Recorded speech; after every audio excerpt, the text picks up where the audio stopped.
My mommy always said there were no monsters, no real ones, but there are.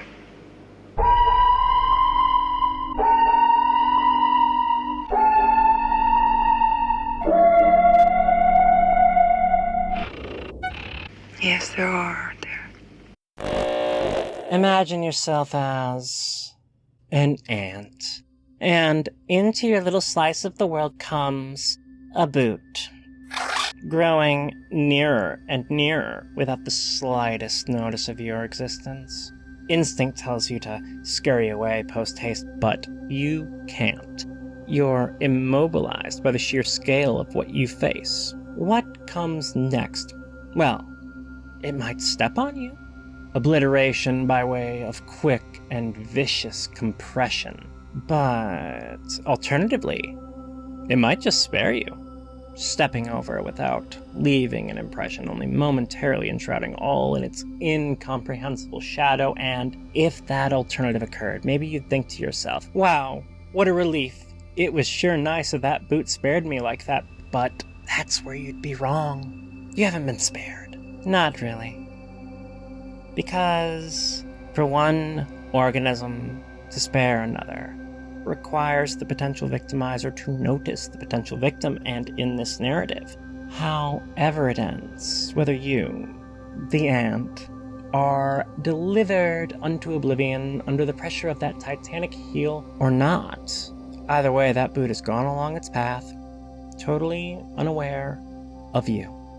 This indifferent boot, through the eyes of an ant, is, in my opinion, cosmicism epitomized. The thematic ideal of the cosmic horror story. H.P. Lovecraft is unambiguously considered the father of the cosmic horror genre, and the philosophical terror at its heart was the intentional product of his own worldview. Now, all my tales are based on the fundamental premise that common human laws and interests and emotions have no validity or significance in the vast cosmos at large. Lovecraft's monstrous gods, the big names, the long-term deities of cosmic horror, serve as symbols of how he saw the cosmos. Indifferent, immense, ancient, unknowable. While their overall relationship to humanity varies from story to story, the underlying idea for the mythos is they don't give one f***, much less two, about you, and neither does the universe. No matter what else happens in a Lovecraft story, eternally in the background via the ecstasies of lore, the cosmic horror uber-deity, the nuclear chaos Azathoth, is dreaming the universe into existence, and if it wakes up, all this goes away, and there's nothing anyone can do to prevent or cause that awakening. Azathoth's sleep schedule has nothing to do with any of us. We and our world are irrelevant. It doesn't even know we're here. Where the baseline horror of a more traditional monster, say a Dracula, is that we do have their attention and they come upon us with ill intent, the Lovecraftian vision retorts that such monsters are in reality somewhat comforting because their awareness of us reaffirms our belief in human importance, arguing that the true horror is the indifference. The indifferent cosmos, the indifferent monster, the indifferent boot. The scariest thing, according to cosmic horror, is that inevitably, we and our works will be swept into oblivion by deep history, and it will not matter. Our world and our lives as important and worthy of comment as a grain of sand on a beach. Now, I love the cosmic horror genre. There's some great works out there, and yet I've never found the concept of humanity's insignificance in the face of the all to be all that frightening. I'm not saying I believe we're the proverbial center of the universe, and I'm not here to argue about whether or not we, in an existential sense, matter. But conceptually, in a reverse to Lovecraft, I actually find his indifferent monsters to be a far more comforting idea than the monsters of ill intent. To me, Dracula is scarier, and so is 1979's Alien.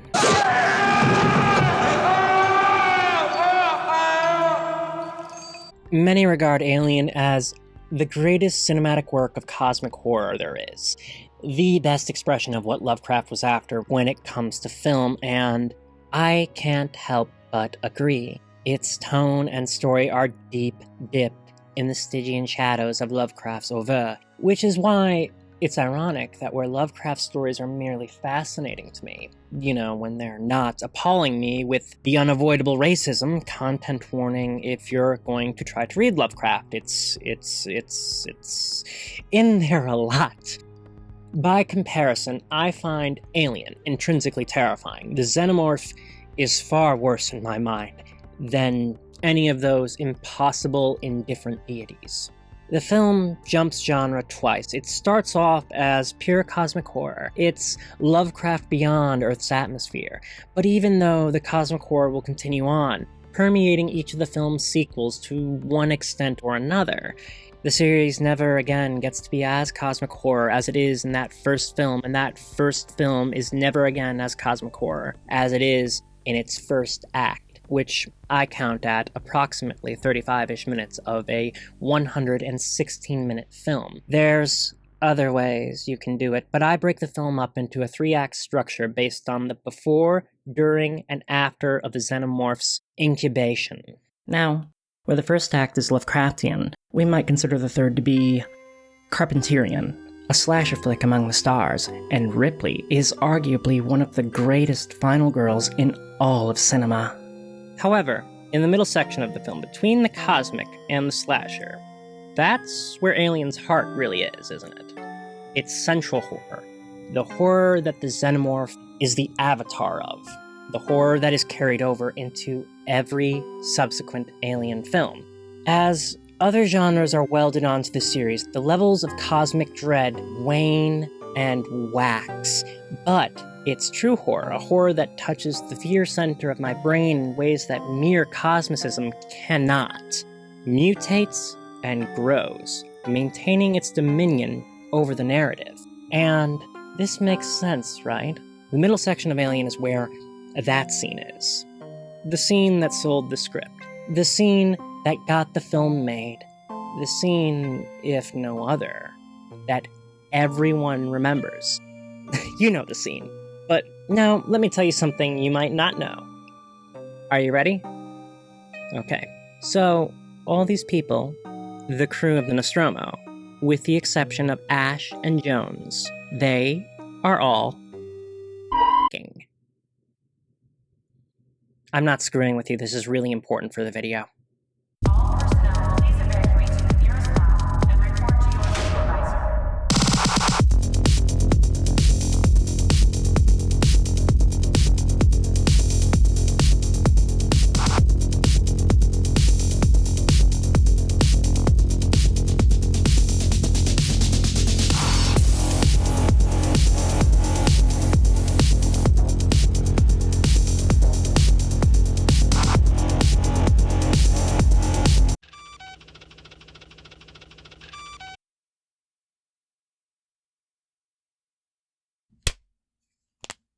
Same as it ever was, this video is a reading, which is limited by my knowledge, perspective, and being a reading.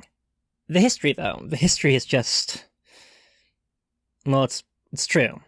But we're not quite there yet, so I'll simply digress and go on to say that the Alien franchise is dominated by 3 primary features: the aforementioned cosmic horror, the economic anxiety of being crushed under capitalism, and lastly, but I think most important, sex. The act, its components, and its potential consequences, pregnancy and birth. Fornicanery is just a straight-up motif. The story, the themes, the imagery, it's everywhere. Do I really have to provide an argument for this?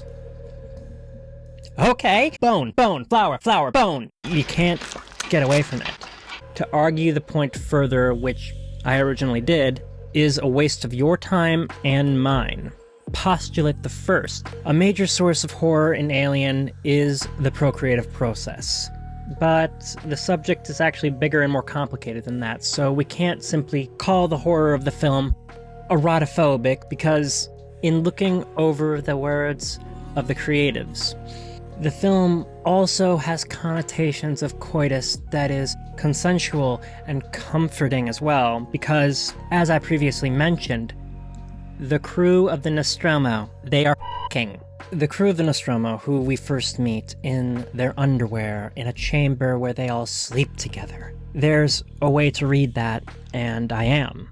They have worry-free, no strings attached, casual, consensual, intimate encounters for the purpose of comforting each other while doing a job that is cold and depersonalizing and boring and stressful. They call it relief, and I don't think it's really meant in a pent-up sense.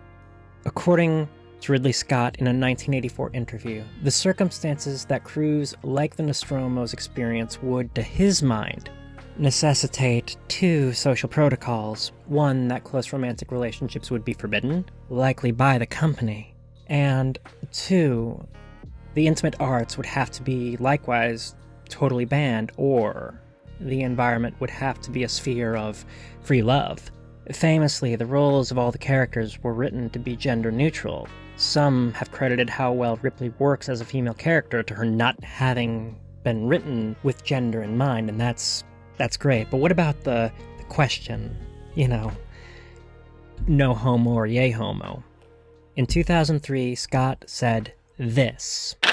There was a line through the movie which had more by innuendo than anything else, that there was something going on between Dallas and Ripley.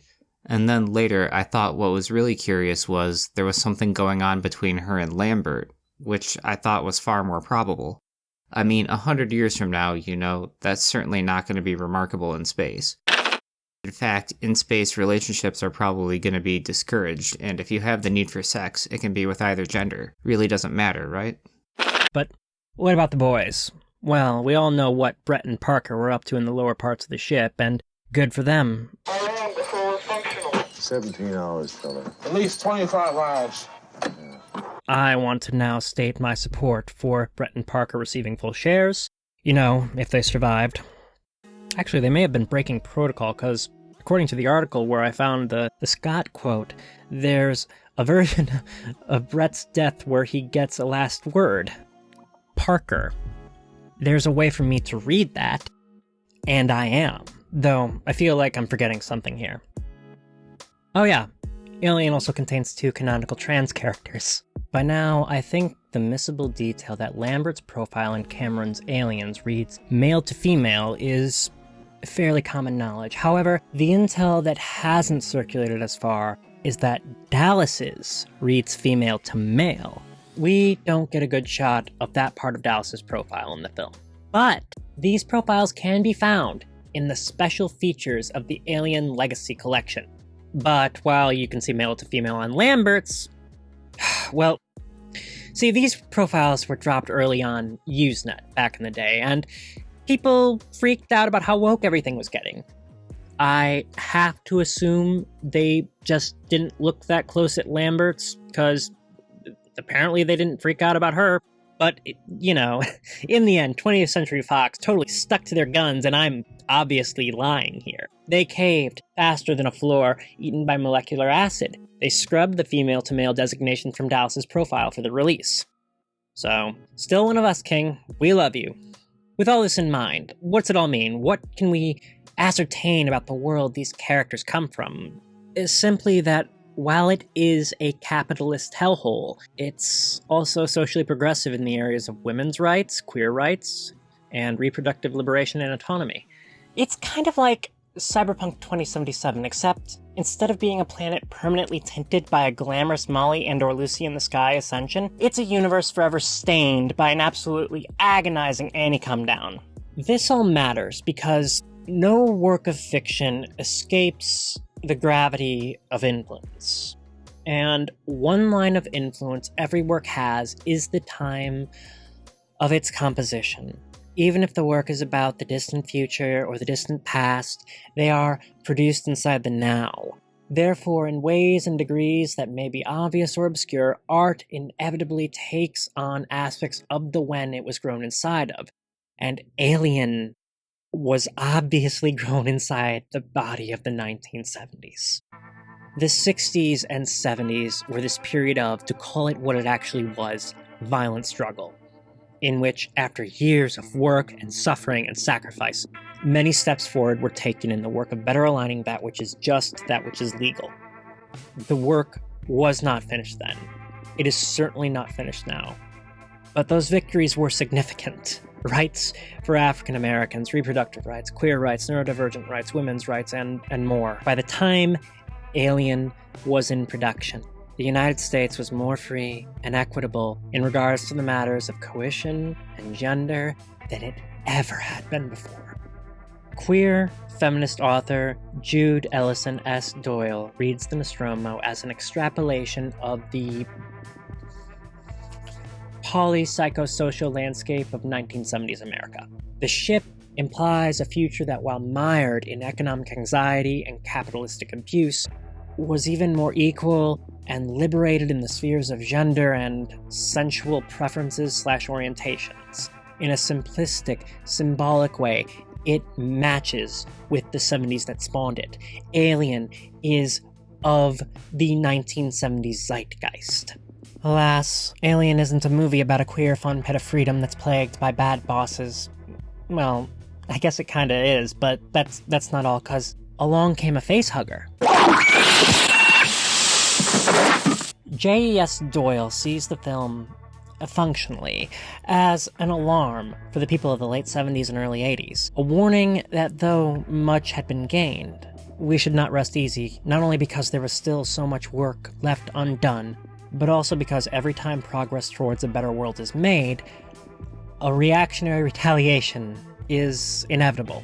And if allowed to gestate and grow, it will evolve into a monster that will tear away those rights that at the moment seem so secure.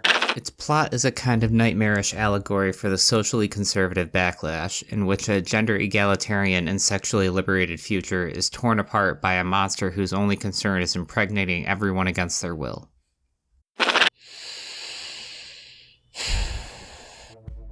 Alien came out on May 25th, 1979. Over the next 4 days, it secured $3.5 million. It went on to remain near or at the top of the box office until October, and it accomplished all this on a budget of $11 million. So it's safe to say the film ended up turning a profit, but a profit is also just what the film turned out to be. Because 606 days following its release, the Ronald McDonald Reagan administration chest-bursted its way out of the Electoral College and into the White House, heralding the arrival of the reactionary backlash, and a major part of that coming in a few short years later was the anti-abortion movement.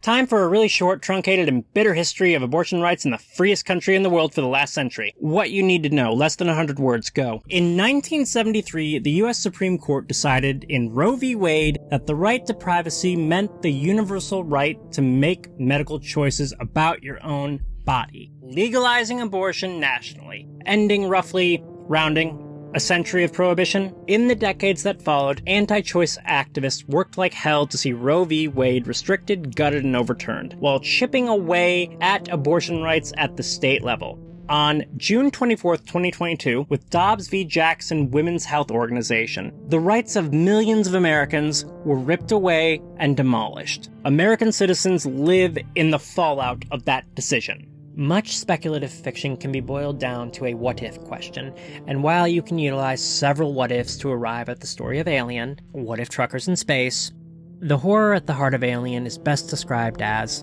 what if you needed an abortion, but couldn't get one? Actually, to paraquote Bob Dylan, let us not talk softly now, for the hour is growing late.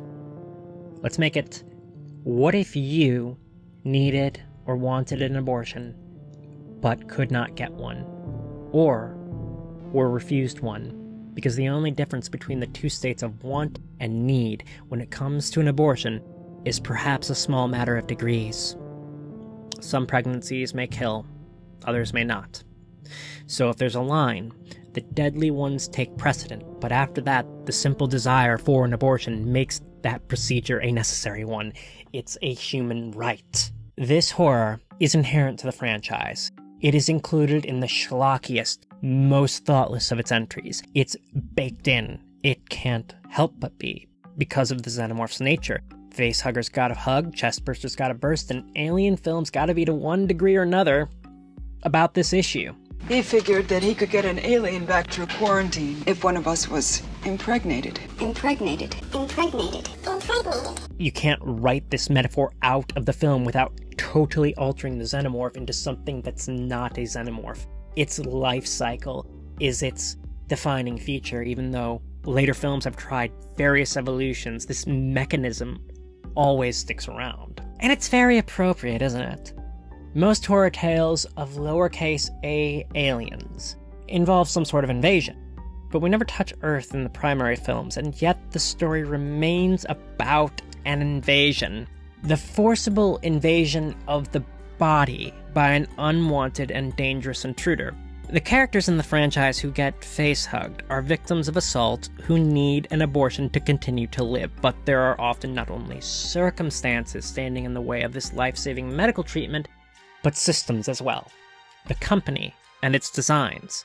Ash's deceit is in service to the company, yes, but it's also simultaneously in service to the xenomorphs. Though he's a doctor, his interest lies solely in the care of the fetus and not the carrier whose life is in undeniable peril. And his reason for the deceit? He's just following orders. I can't lie to you about your chances, but you have my sympathies. Cain needs an abortion, but the powers that Ash obeys and their ideology say Cain's gotta have that baby. Thus, Ash does not inform the victim of what has happened to him and what the consequences will be.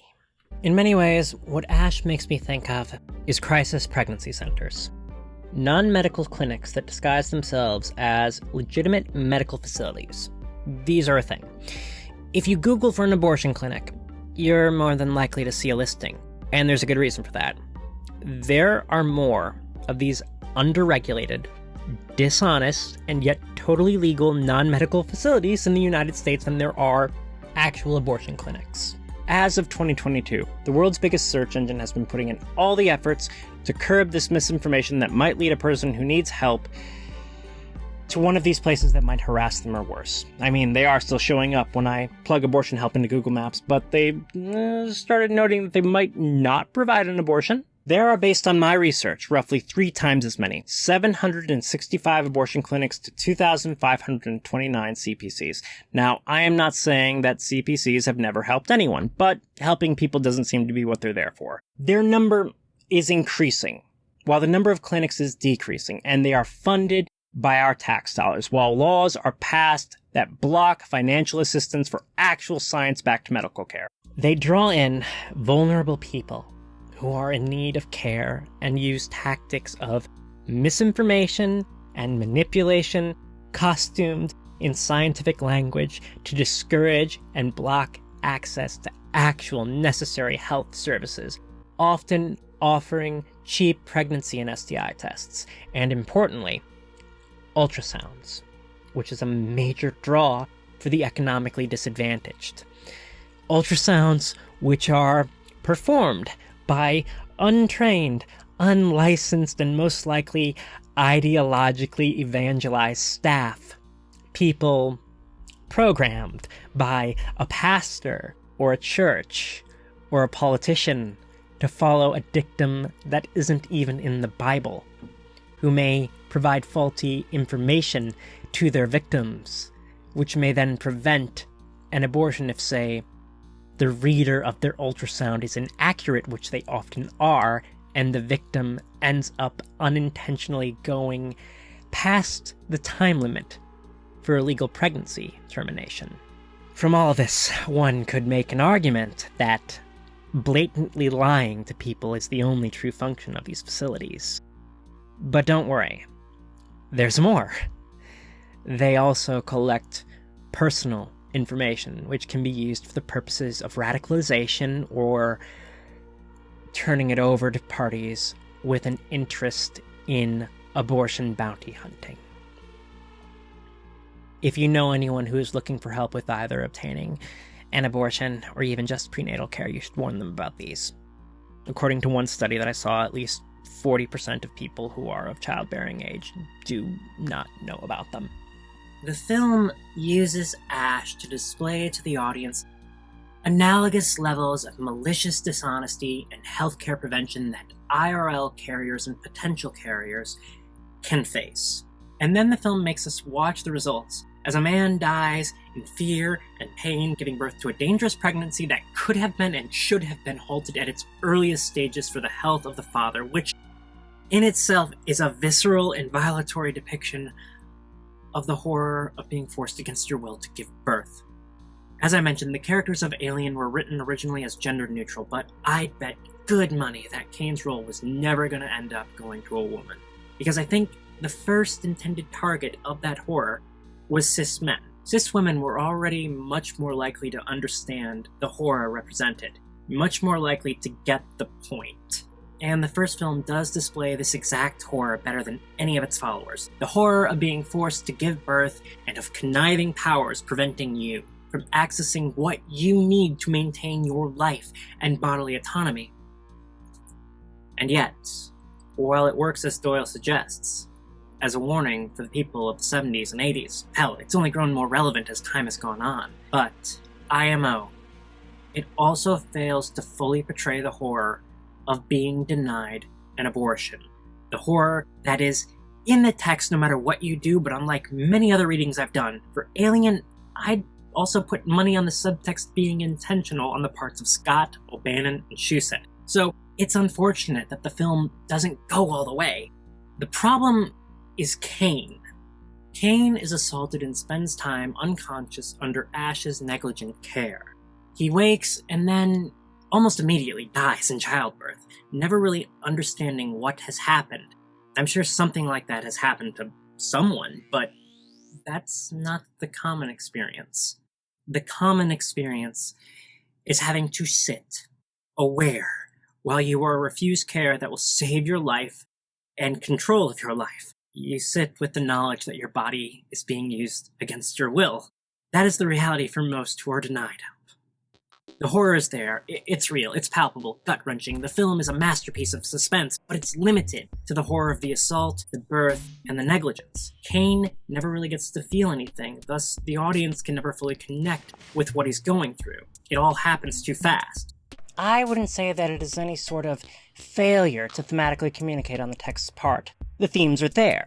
Rather, it's a flaw. Because the film flees so quickly over the ground that amounts to the emotional and situational reality to get at the impressive, visceral special effects stuff, its testimony on the horror inherent in the situation is left somewhat incomplete. In other words, it feels to me Alien needs another maybe 15 minutes in its rather svelte runtime, so it might best satisfy its ambitions. Provide the audience the full share, you might say. Luckily, the film had some sequels.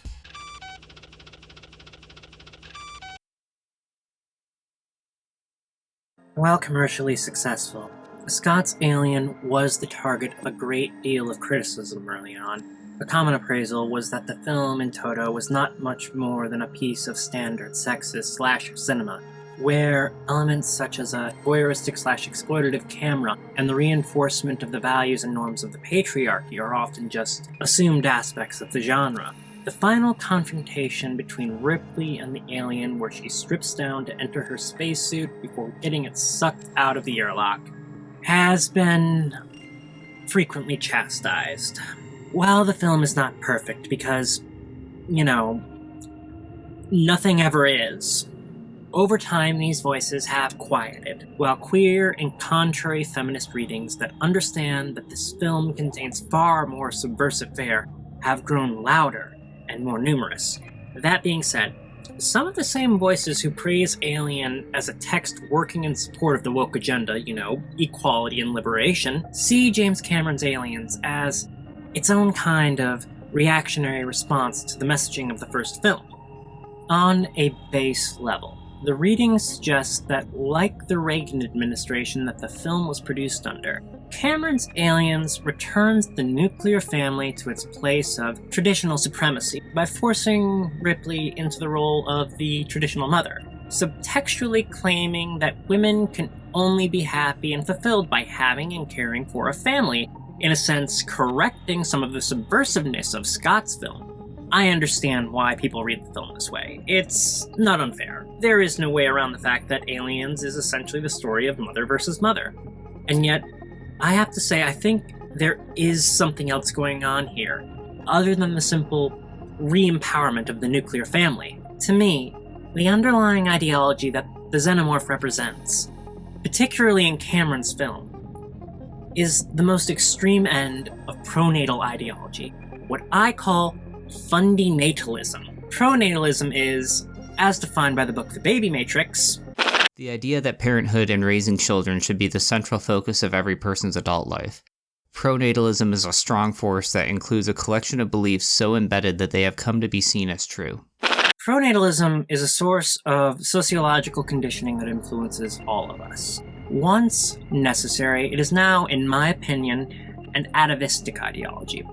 There's 8 billion people on the planet. There is no population crisis. Fundinatalism is the darkest form of this, where people believe not just having children good, but that people should not have a choice. And they want to implement policies to take away choices. Anti-abortion crusades are, of course, very popular amongst them. In Aliens, the Xenomorph is the fundinatalist extraordinaire. It demands reproduction. Your body, your hopes, your dreams, your life, who you are, and anything else you could do or be is irrelevant. You are simultaneously so important to it, but also totally objectified. You are meat that allows it to breed. Therefore, in Aliens, we have the Xenomorph Queen in one corner who is forcing people to just keep pumping out babies for the mindless propagation of her race to the goal of absolute dominion, willing to keep going until the environment just collapses. And in the other corner, we have Ripley. Pronatalism is pushed via everything in our culture. Reflect on how often when we get a flash forward in fiction to the happy epilogue, the couple almost always has had children, as though the idea of not having kids never passes almost any protagonist's mind, and when it does, it's usually either due to tragic circumstances and or they are proven wrong by the ending. Okay, I wasn't looking for footage when I found this. I was just watching the show, trying to enjoy a nice, peaceful stupor, and then bam, season 1, episode 1 of classic TV classic Scrubs, face full of hardcore pronatalism, shoving it right down my throat. Why not? Daddy, why did you marry Mommy? Well, Tiger, I gave her an answer during rounds and she screwed my brains out. You're the man. It would, in fact, be more difficult for me to disarm the nuclear family argument in my own mind if at any point in the film Ripley stated that after all she's lost, she can never risk having a family again, finding a partner and or having children, because then the plot would actually reinforce how wrong that is.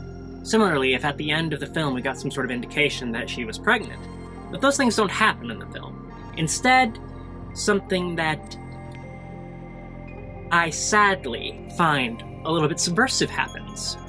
To me, what is so telling about pronatalism as an ideology is that while it clearly worships the idea of children, something that is definitely reflected in our media, think about how often, when the traditional family structure is depicted, it rarely, if ever, involves adoption.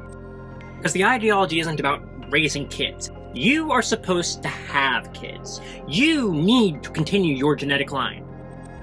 Why don't people just adopt? There are so many children who need good homes, but it's not the same. For some reason. By the way, I want to make it clear, because I've had this conversation with a dozen people. The point of the pronatalism critique is not kids are bad, or even having kids is bad. It's that society conditions people to think they need to have kids, and this has negative consequences for everyone.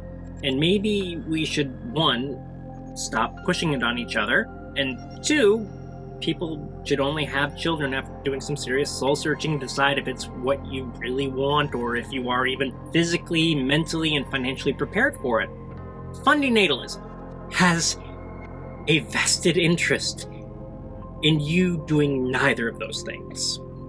Here's where we really start getting to the crux of the whole debacle. What is so terrifying about needing an abortion but not being able to get one? What makes that scary? I'd have to say it's the loss of autonomy. The choice between keeping and removing an embryonic facehugger is one between life and death, and though an actual IRL pregnancy has nowhere near the same terminal odds, the truth is the choice of whether or not to terminate a pregnancy is a choice we fail to treat with the severity and respect it deserves, because pregnancies can be deadly. They are more perilous than we give them credit for. We are not honest about just what it is carriers go through when they either make that choice or are forced to go through it. And that's not even going into the many ways that going through a pregnancy without dying can cause grave long-term medical complications. It has so many protracted consequences, physical and psychological, often very painful ones. We teach children of the reality and dangers of smoking, how it can harm the body, how it can kill. We are nowhere near as candid about the reality of childbearing, because for so many of us, this reality is all but invisible, often just considered another joyful part of motherhood. The invisibility of these realities are all the product of pronatal conditioning. The lack of choice in the path of your life, the choice of whether or not to risk your life, the horror of having that choice taken from you, that is what I mean when I say the horror is the loss of autonomy. The dying that might be the ultimate end result is not separate from the horror of the loss of autonomy, but an integral part of it. That autonomy over the body is the first thing that is denied when someone is being denied an abortion, and this has awful cascading ramifications. In Aliens, Ripley becomes a surrogate mother to Newt, and shows signs that with Hicks they will construct a family. To me, this isn't reinforcing the patriarchy or the pronatalist agenda, certainly not the fundinatalist one, because what we're watching is Ripley utilizing her life path autonomy by adopting Newt, instead of obeying the breeding order. The Alien Queen, representing fundinatalism, does not view the family Ripley is forming out of collective experience to be valid. That's not how to be a real parent. You have to breed. We will force you to breed. Ripley utilizes her autonomy, and upon finding this child survivor who, in so many ways, mirrors her, she chooses to take up responsibility for her and take care of her. And Newt opens up to Ripley and accepts her in that role. It's all built around choice. And yes, it is very, very sad that I find seeing a movie that has a pro-adoption message versus compulsory reproduction, that feels subversive to me. But far from reestablishing the traditional family structure, I think Alien subtly stands against it. There's this argument among anti-feminists and fundinatalists, same difference, that without traditional gender roles, which Ripley as a character slides around the spectrum on, and the traditional family, society will collapse. As a text, Alien says, no, it won't. And in fact, families will still be a thing. There will still be people coming together, loving each other, taking care of each other, and it will likely not be bound to some of the same toxic impulses that have so saturated many people's idea of the traditional family. These will be families of choice, and that's a good thing. Importantly, I don't think that the subversion works without the Xenomorphs. Yes, it's a film about parent versus parent, but it's in the contrast between the parents that the messaging lies. It's all about Ripley's autonomy, and as a person who was adopted by a loving family, who, as my mom put it, as she told me, that she chose, the relationship between Newt and Ripley is really special and beautiful to me. Which, of course, is what makes what follows so tragic.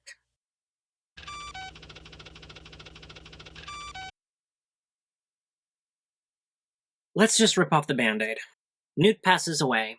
Hicks kicks the bucket. Ripley bites the dust, and all of these dudes, they die.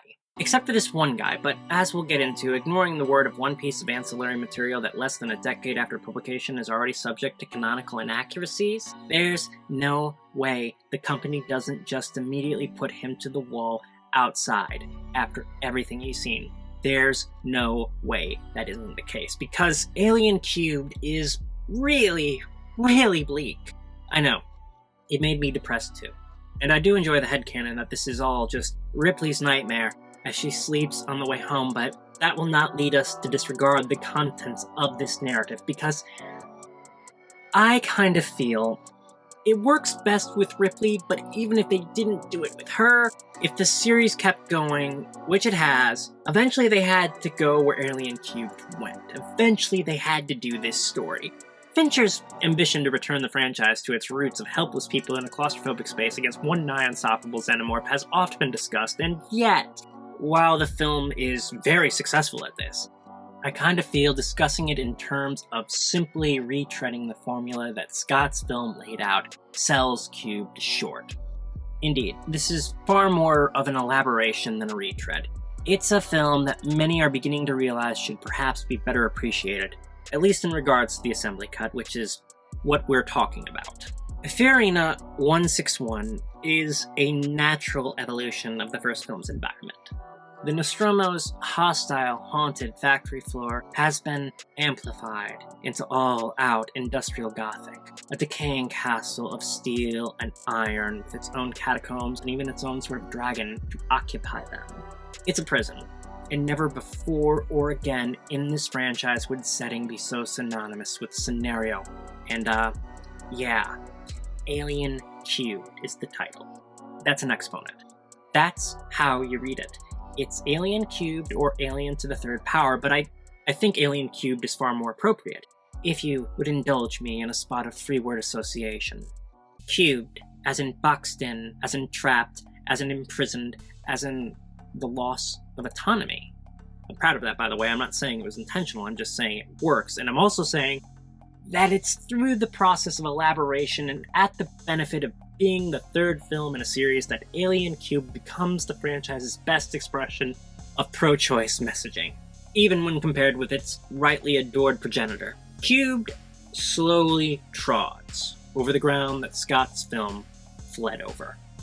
At the start of the movie, Ripley is immediately assaulted by a chestburster in her sleep, and she spends the rest of the film carrying a new queen.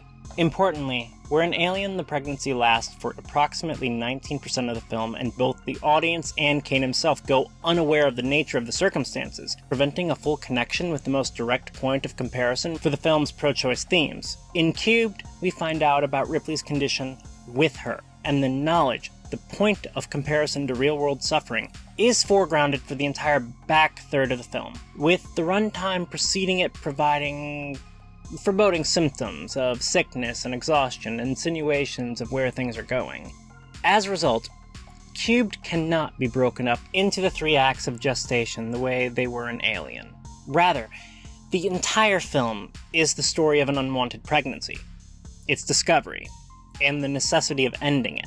We accompany Ripley through all of it, and after the reveal, we are allowed into her experience, given some knowledge of it, her pain, her fear, her despair, most importantly, the lack of options, the denial of autonomy, and from that, the feelings of utter frustration and helplessness. It's all on display. The 2 different versions of the film feature the dragon being born out of the carcass of a dog or an ox. I don't know why the change was made, but were I the one penning this hallowed-as-hell nativity play, I would say without a doubt, the ox is the smart way to go.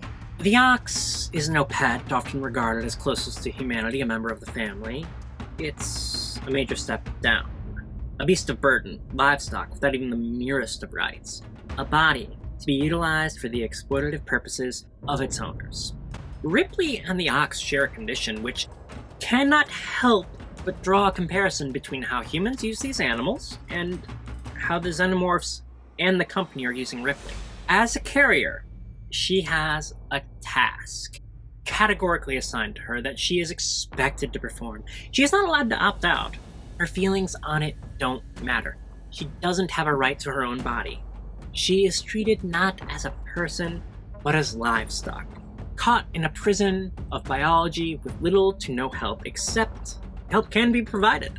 The technology is there.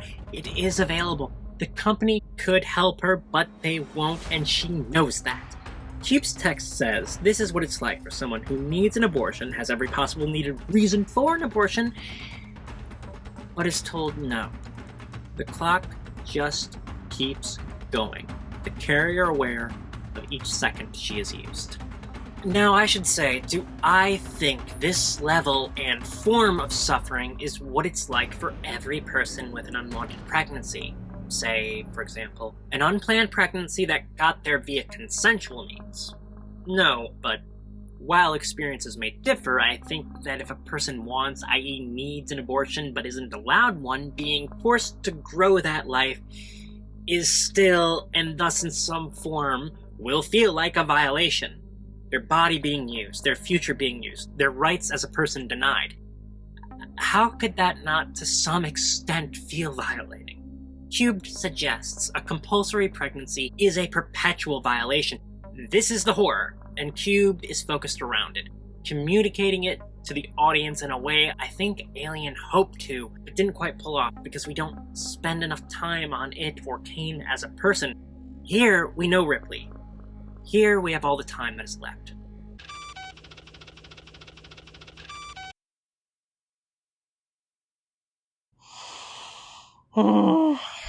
Alright, there's no way around it. We gotta talk about abortion, abortion prohibition, and morality. Interns, throw me a quote and unlock the cabinet with the alien head. A woman deciding whether to continue a pregnancy stands on moral ground. She is entitled to make her decision. No one else, and certainly not the government, should decide whether she will use her body to bring new life into the world. In everyday life, men and women make decisions that affect the life and death of existing people. They decide whether to join the army, whether to donate blood, a kidney, or bone marrow to a child, whether to give money to save the children instead of buying a new sweater. Few question adults' autonomy to make these decisions, although some may criticize the individual choice made. Yet our opponents want a different standard to govern women's decisions about abortion. They portray women who demand the right to make this decision as selfish and immoral. In response, we must staunchly defend women's ability and right to be moral actors, especially when they are making decisions about reproduction. I always forget this stuff is actually called outer space, but calling it alien head seems just so obvious to me.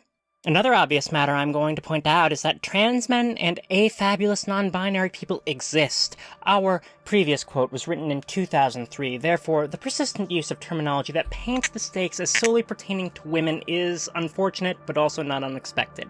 Beyond that, I very much agree with this quote, except it's been 2 decades since this was written, and I would go a little bit further, as in, let us not talk softly now. The hour is growing late.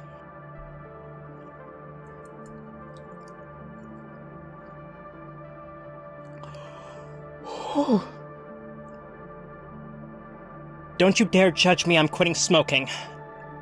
Okay, to deal with this person-swallowing whale of an ethical conversation as briefly and cleanly as we can, let's break things down into 3 salient points. Axiom 1. Pregnancy is a form of labor. Can we all concur on that if in absence of anything else?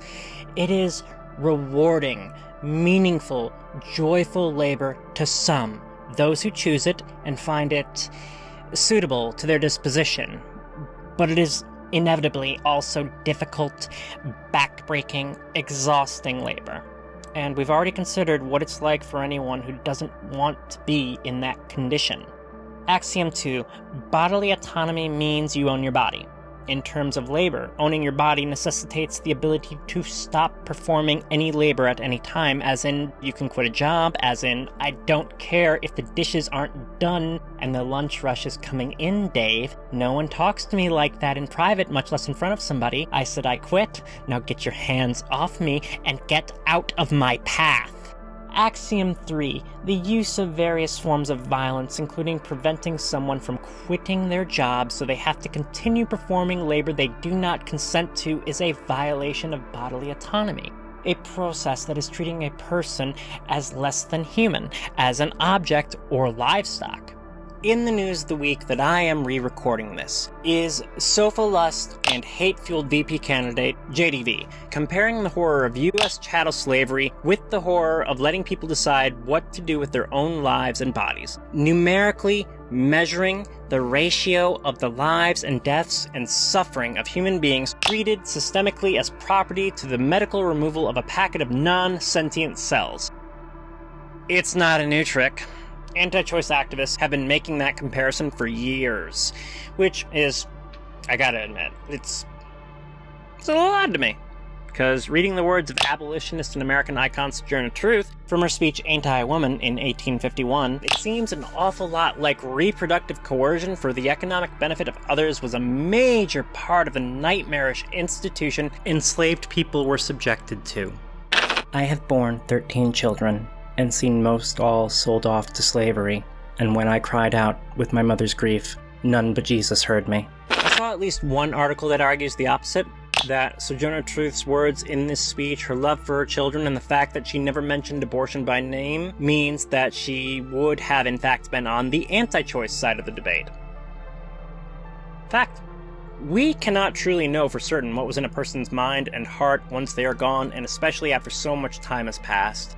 Even some words left on a page can be open to interpretation, but this claim totally ignores historical context.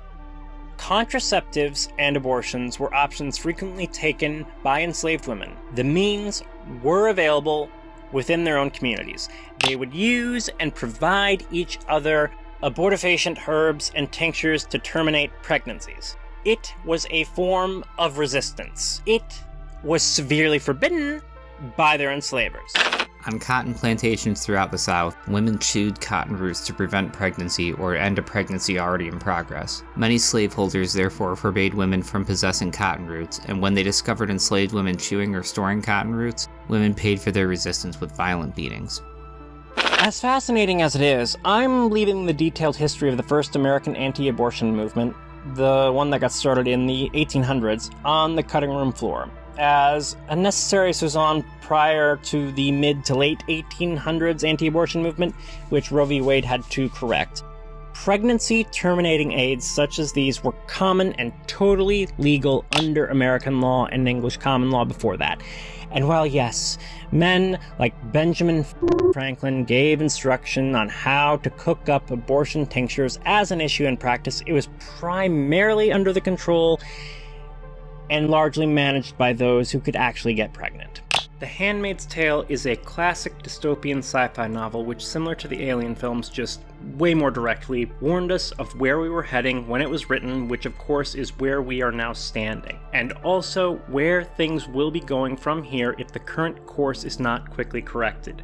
That is not a reading, that is well-known authorial intent. In 2022, the novel's author, intellectual, and feminist icon Margaret Atwood chose not to mince words. She argued anti-abortion laws amounted to a kind of state-mandated slavery. What kind of country do you want to live in? One in which every individual is free to make decisions concerning his or her health and body, or one in which half the population is free and the other half is enslaved? There are plenty who sit in Miss Atwood's camp, arguing that anti-abortion laws violate the 13th Amendment. Is now a good time to bring up the Texas Heartbeat Act and the other laws of its ilk, the private bounty hunter bills that allow independent actors to sue people looking to get, provide, or in any way help a person obtain an abortion, even if they leave the state where the bill has power. Is now a good time to mention just how much those laws resemble the Fugitive Slave Act of pre-Civil War America, the act that allowed independent actors to hunt people who'd freed themselves and punished those that did not cooperate in returning freed people to bondage, including in states where slavery was illegal. So I see her point. I see their point. And yet, it's not hard to imagine people protesting the use of the term, perhaps even from some members of the pro-choice populi. They might feel the definition doesn't quite fit, even though when referred to as a general idea and not a specific historic example, slavery is a slippery hydra of a concept. Where are the deeds of ownership, they might ask? What of the direct master-to-victim relationship, they could say? Why, there is no clearly written law declaring the victim a portion worth of a person for census purposes. The chains, Bambi! Where are the literal chains? I can hear what this segment of my constructed public is saying. Absolutely. Does one aspect of the system, a fragment, a component, a refracted reflection of the whole, constitute the shape of the total prime entity? It could be. It could be. But the truth is, we are allowing ourselves to get bogged down in the murky morass of classification, concerning ourselves with twisted up branches when the trunk is self-evident. Whether or not you agree with Miss Atwood's naming, what is self-evident is that to some extent these systems share certain homological traits. Both are the extraction of labor from a non-consenting party to the gain of some beneficiary in violation of the bodily rights of the victim. And whatever arguments can be made, that is bad. Anti-abortion legislation is morally wrong. I know there are anti-choice activists that honestly believe abortion is murder. It's not. But to some, this fabrication has long been bought and sold as simple, self-evident gospel. In the wake of such beliefs, some of them have the best intentions. Not these guys, but some of these. Here's the thing. You can believe it's murder. You can argue it's murder. You never have to get one yourself. What you can't do is stand in the way of somebody else's bodily autonomy, because the only person this actually directly affects is them, and when you passively or actively work against somebody terminating an unwanted pregnancy, you are saying that a hypothetical life, not a life yet, but a hypothetical life, is more important than the rights of the carrier. Sometimes their right to both bodily autonomy and their right to their own life. You are fighting on the wrong side of history, subjecting your fellow human beings to the status of second-class citizens, to the injustice of forced labor. That might not be the intent, but it is the result. Now look, I will allow that on the whole these issues are more complicated and more multifaceted than I'm making them out to be in my little video essay about Alien.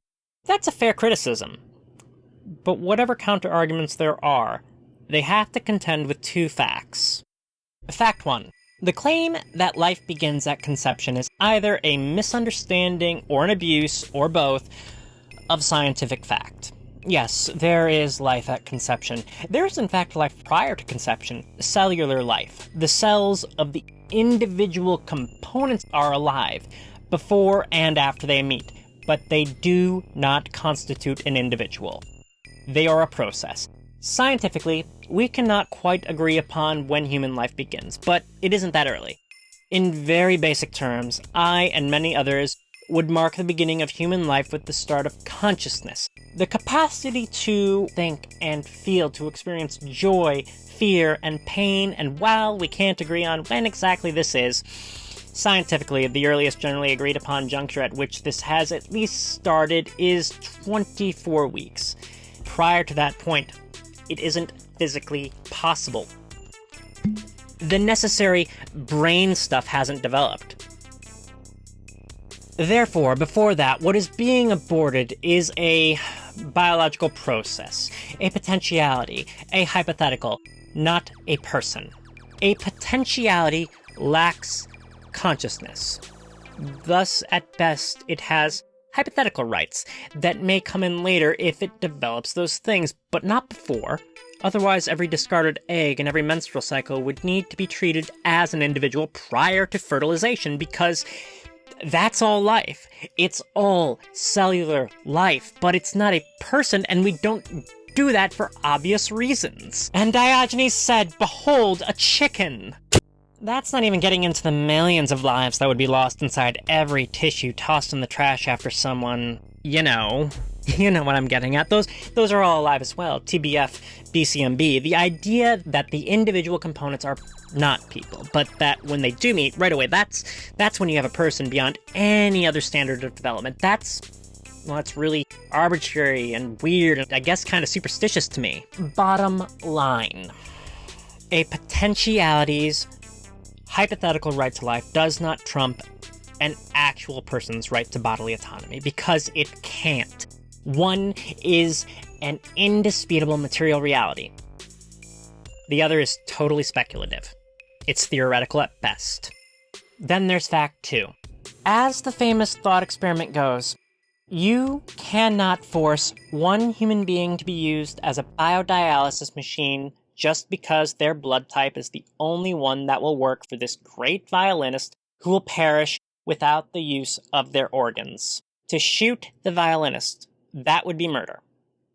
But it's not murder to refuse to be used as a machine to sustain someone else's life. And it is not murder to yank out the tubing that connects the violinist to the non-consenting kidneys. And to violently force someone to take up or continue that labor without consent against their refusal is morally abominable. A person's bodily autonomy, it matters. Full stop. At the end of the day, you either believe that or you don't. It matters.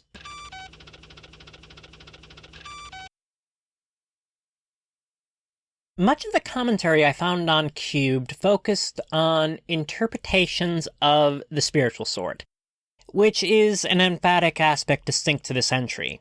The situation Ripley goes through in Cubed is unspeakably harrowing, and it is following everything she experienced in the prior two films.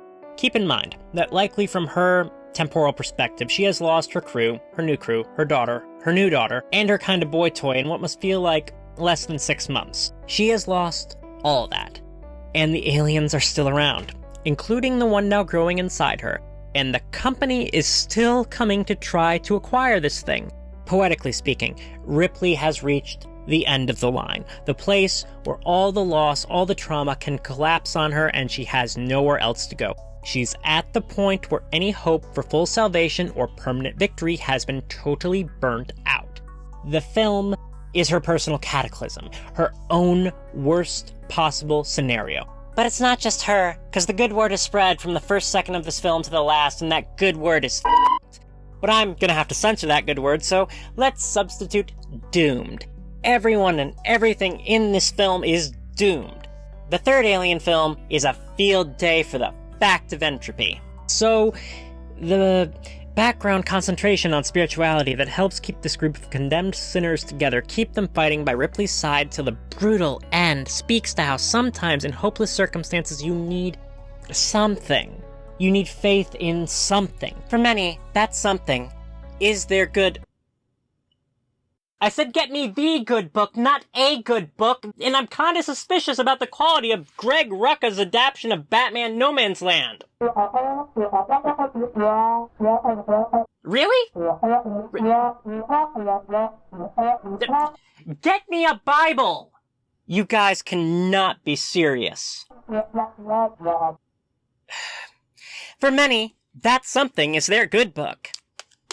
That's pretty easy to take away from this film. But I also kind of see this read I found on Reddit that views the film as primarily satirizing religion, specifically the story of Jesus, where the gestating alien is Christ, and Ripley is not the Divine Mother, but the cross on which the alien is crucified.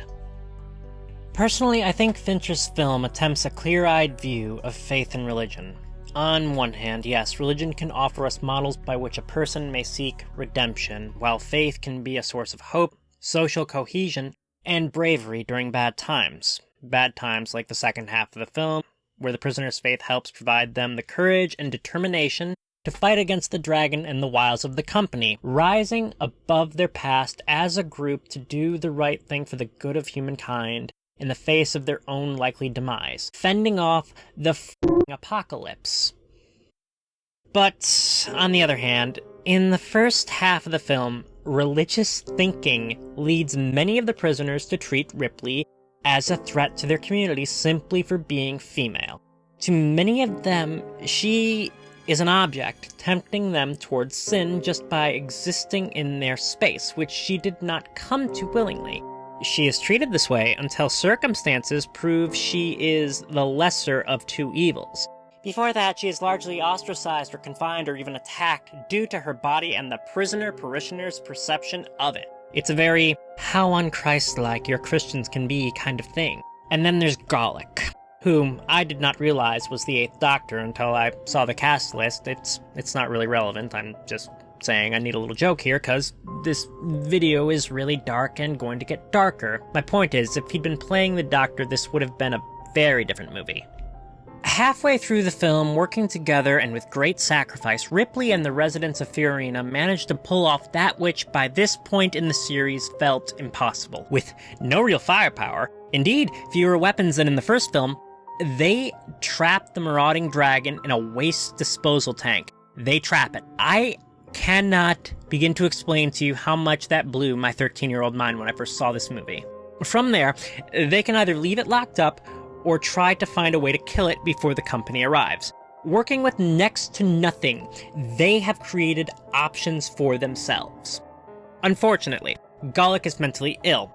He has auditory hallucinations that manifest as the Xenomorph speaking to him telepathically. He gets loose from his restraints, murders at least 2 people, and opens the door, letting the dragon out. The fact that Galek does this wouldn't be notable in this essay if he were simply mentally ill. It's the form his delusions take that make him interpretively significant. Religion. Galek is perhaps the film's darkest representation of religious thinking. It sets him on a path to destroy the very community where religion provides strength and cohesion. The character of Galek shows how blind obedience to faith can lead to catastrophe, how it can serve the interests of those who are not really your friends. Galek sees the dragon as a messianic figure, his new personal Jesus. To him, he is the dragon's chosen apostle because he was the lucky duck out of 3 fowls that the dragon spared earlier in the movie. As an apostle, he must obey. He must help it escape, which he does. Verily, my flock, blessed be, and please attend carefully. For I sermonize unto you that which should have been shouted in Galek's ear. Hear me, the alien is not a loving God, nor the path to a loving God. No, my brothers and sisters and siblings and such. For if the alien can be said to be anything, it can be said to be thankless. Yes, my flock, if you follow it as your path, as a divinity or avatar of divinity, you will eventually discover it to be naught but a thankless and hungry thing. A thankless and hungry God who in the end demands everything and gives next to nothing, if even that. For emphasis, brothers and sisters and siblings and such, allow me to risk a refrain. The alien is a thankless god, one whom will set out to slay the whole flock the second one foolish sheep lets it loose from its cell. Always remember, it is not your friend and it has no permanent place nor use for you. You will never truly sit at its left hand, much less its right, and it is served at the peril of others. It is worshipped at the peril of others, and also yourself. So don't do it. Can I get an amen? It's important to point out there is no indication that the alien is actually influencing Galek's actions. It's just Galek reading meaning where there is none. On a side note, this is perhaps the most Lovecraftian thing that occurs after the first act of the first film. I've actually gone over a number of ways to read Galek, but at the end of the day, I think the simplest is the most pertinent. Galek isn't, from what we see, any worse than any of the other prisoners. And in freeing the alien, his goal isn't to do evil. He is, in certain religious terms, doing good. To him, the alien is God, and God is good, and therefore he has to follow the commands, no matter how dubious the source of the commands are, and if they weren't a dubious source, say they came from an actual religious text. Look, if your worldview is a primarily religious one, that's not for me, but if it makes you happy, I actually find that rather beautiful. That said, if critical thinking and empathy do not come first in your mind, if all we have is that religious worldview, that is the necessary arithmetic for religious fanaticism, critical thinking and empathy must come first. The contents of the religion don't matter if those things aren't there. Faith can be a positive force, can help lead people to help others. It can also be used by the powerful to poison people's minds, getting them to take actions and fight for causes that are harmful to the community but beneficial to them. Just like Galek's delusions, while not planted by anyone, are to the benefit of the Xenomorphs and the company. His religious thinking has him fighting on the wrong side, and the result was an even greater loss of life. People in the pro-life movement, the ones who genuinely believe they're fighting for somebody's right to life, they have successfully served as an army to restrict choice in many US states, and they are still fighting to make sure it's totally restricted everywhere. God and religion has been and continues to be used by both the soldiers and their leaders as a moral justification for what in the end amounts to a war on human rights. Which is a little funny, actually, right? Minor point. If you actually look at the Bible, the Christian God isn't really pro-choice, but Yahweh is certainly pro-abortion. I'm not going to go on about that. Instead, our time would be better spent asking, what have the pro-life movement's victories achieved? Well, it's similar to what befalls the prisoners of Fiorina thanks to Gallic's obedience. States where reactionaries have managed to restrict abortion access have significantly higher rates of maternal, perinatal, neonatal, and post-neonatal deaths. Heck, you know what? Just to cheer up the mood, I'll throw in here the fact that in the first 18 post-Dobbs months, states with anti-choice laws saw a marked increase in violence of the domestic variety. In the United States, the number one cause of death of pregnant and postpartum people is homicide. 54% while pregnant, 46% in the first year after birth. 81% with a gun, 55% are African American. 45% are under 24 years old. In 2023, calls to the National DV hotline was up 100%. 3,000 calls a day. Biggest number ever. And just in case you think these numbers sound suspicious, pregnant people calling the National DV hotline are reporting that their abusers are referencing their state's abortion bans. Elizabeth Ling of If, When, How, a reproductive justice law project, implicated the legal system as a benefactor to victimizers providing... Please throw me a quote from Miss Ling. Abusers have turned to our legal system to deny their victims bodily autonomy and further harass them for, I would say, as long as our legal system has existed. But post-Dobbs, abusers have new tools to wield against their intimate partners. They have been emboldened by actual laws and language from anti-abortion advocates and lawmakers. They managed to let the alien out of the waste container and, oh, look at that. What happens is exactly what people knew would happen, including the Xenomorphs. Now, I'm not here to be fair, but maybe that's an unfair comparison. These numbers are affected by a number of issues involved with the United States' jacked-up healthcare system. It's not as easy as saying in states where abortion is restricted, you're more likely to die in childbirth or while being a child than in states where abortion is allowed. I mean, that really is kind of true. Texas is now considered one of the worst places in the developed world to be pregnant. But the point is, these numbers are the result of several complicated factors, all of which correlate with states where abortion is restricted. So, I'm just saying. I mean, look at those numbers.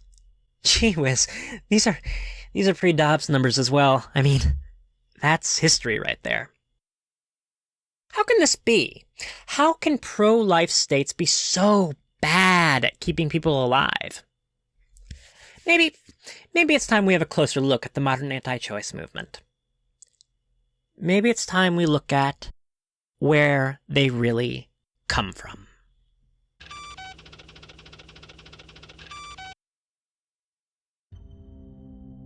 The first and maybe most surprising thing I learned on this subject was that until the mid to late 1980s, abortion rights were not a hugely divisive issue in the United States. Nor was it an issue cleanly divided by the party line. I mean, really, if you want a picture of just how colossal the change to the landscape of opinions on abortion rights in the United States has been in the last 40 years or so, wrestle with the fact that Amy-chomping novelist and 20th century right-wing American it girl Ayn Rand was unconditionally pro-choice, and she certainly wouldn't have tried to be as considerate as I have been about certain ideas. She thought the concept, the hypothetical idea of a fetus having rights was, her words, not mine, vicious nonsense. Furthermore, the idea of anyone arguing for no exceptions for the R, the I, and the Life of the Mother, was considered pretty Looney Tunes, even by many of the worst firebrands. So what the hell happened? Well, the Civil Rights Movement, and those victorious battles in the continuing war for human rights. What you have to understand is that for the longest time, one of the greatest mobilizing issues for American conservative coalitions was the blatant, undisguised fight for white supremacy. You know, one example, all those people opposing the desegregation of schools. But thanks to the hard work and suffering of decades of civil rights activists, by the late 70s and early 80s, to be bluntly, openly, and obviously racist, was growing increasingly unpopular. You know, cancel culture. Now, reactionary politicians and activists could still work towards these goals through less direct means, and they still do. And if you don't believe any of that, pause this video and search 4 little words. Lee Atwater, Southern Strategy. What we are talking about here is the origin story of the modern American right, commonly known as the religious right. Now, if you ask members of the religious right what issue the movement began on, they'll say abortion. But it wasn't. This is a complicated story with a lot of movements that I'm covering in broad strokes, but you're gonna hear a bunch of notes from back then that you've heard played all your life. I'm primarily pulling my timeline from Randall Balmer's article, The Real Origins of the Religious Right, now with brevity being the soul of wit and me being absolutely witless.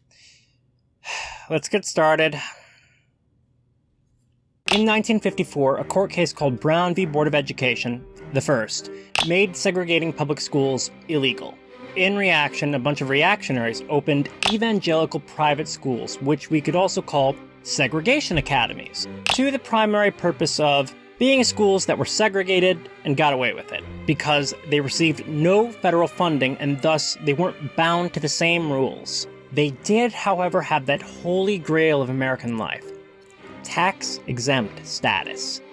They were frequently referred to as Christian schools. While we are still in many ways dealing with school segregation, the matter of what I'll call hardcore post-Brown v. Board segregation academies, the matter of post-Brown v. Board private Christian schools, were a struggle that ran roughly from the 60s when the federal government started getting serious about enforcing BVB to the mid-80s. Then, in January 1970, Green versus Kennedy happens. It says, actually segregation academies? No, you can't have tax-exempt status. Later that year, the IRS is given the order to enact a policy of denying segregation academies the tax-exempt status. They begin sending out questionnaires to them. It was ordered by President Nixon?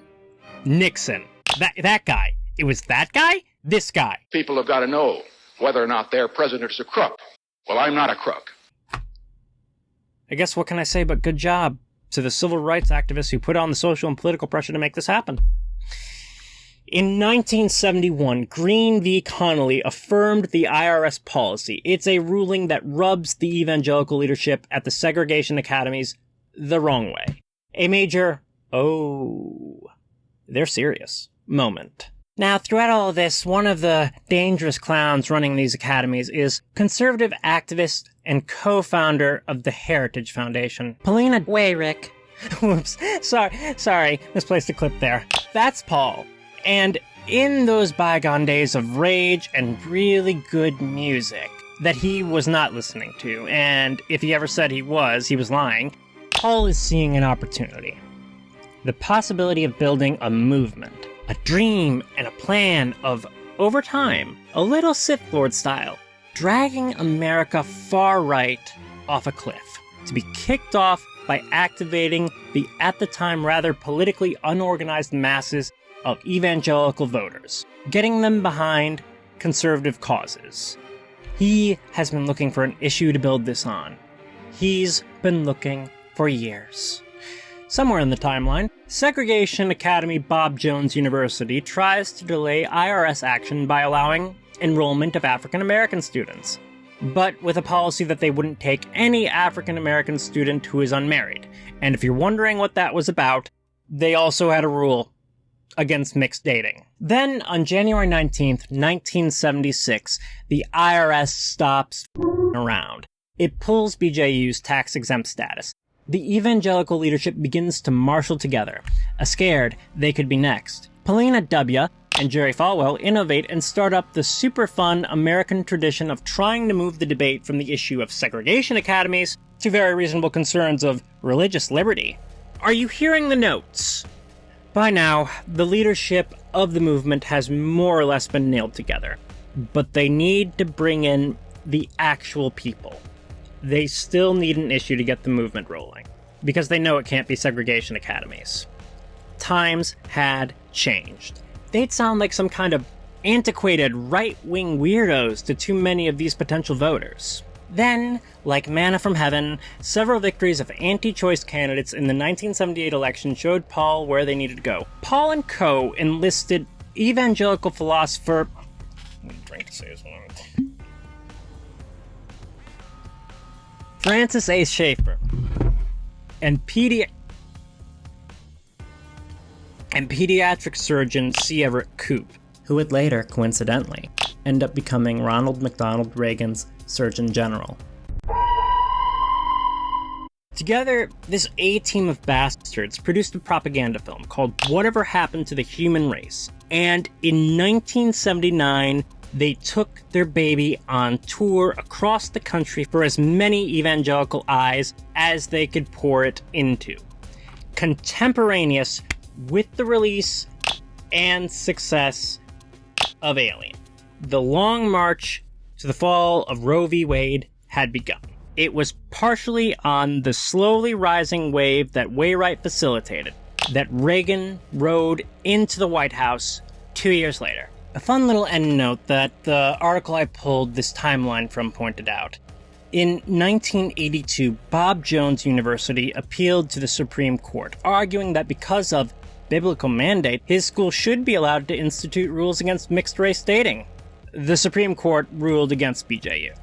I shouldn't have to, but I do wonder how the current Supreme Court vote would look. Religious liberty, you know? But at the time, there was only one dissenting vote. William Rehnquist. And you know what happened to him? Ronald Reagan appointed him Chief Justice just 3 years later.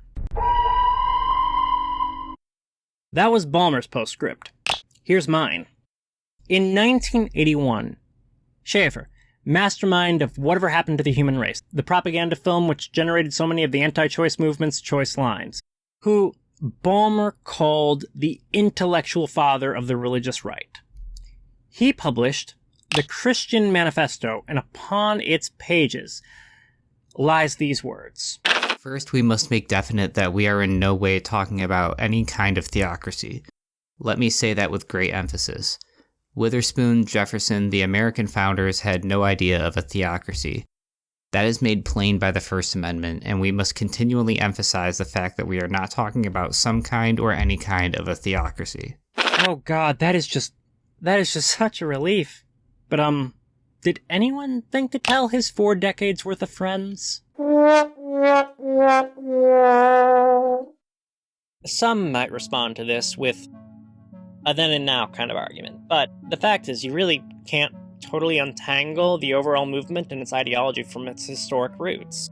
For instance, according to university political scientist Alan Abramovitz, in modern times approval for anti-choice policies more often exists in brains that are filled up with racial resentment than those that aren't. Which isn't to say that every person who is anti-choice is like that. A person is allowed to have one bad idea, not two.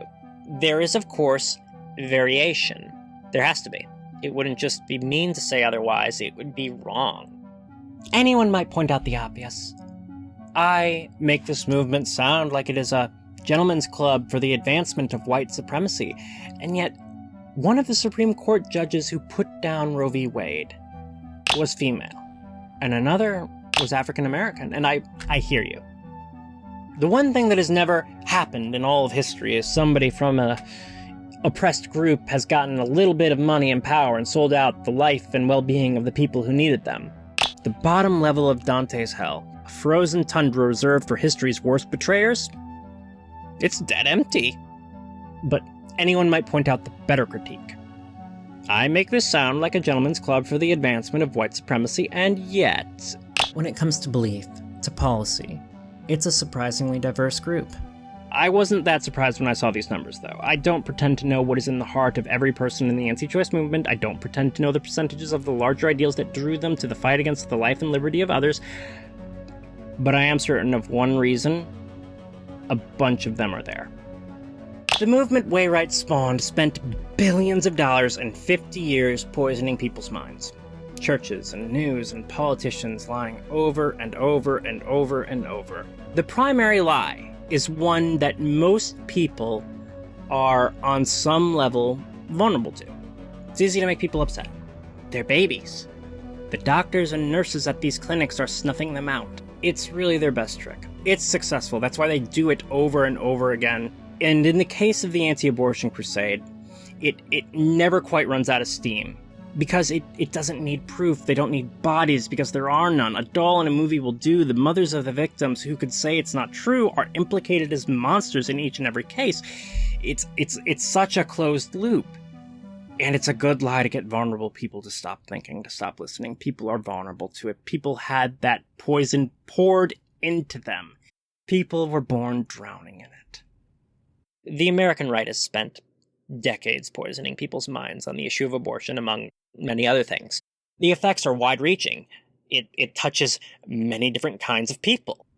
And in our modern post-70s world, it draws in a great variety of voters, but it's semi-cosmopolitan boots on the ground. Doesn't change who built the movement, who runs it, who profits from it, what its actual purpose is. And it cannot change the fact that while the voting support is diverse, the actual active members of anti-choice groups, according to multiple studies, is demographically 80 to 93% religious and white. The point is, numbers-wise, there remains a correlation between these things. Also, demographics aside, anti-choice organizations are currently and have been historically supported by violent white supremacist organizations, which is to say,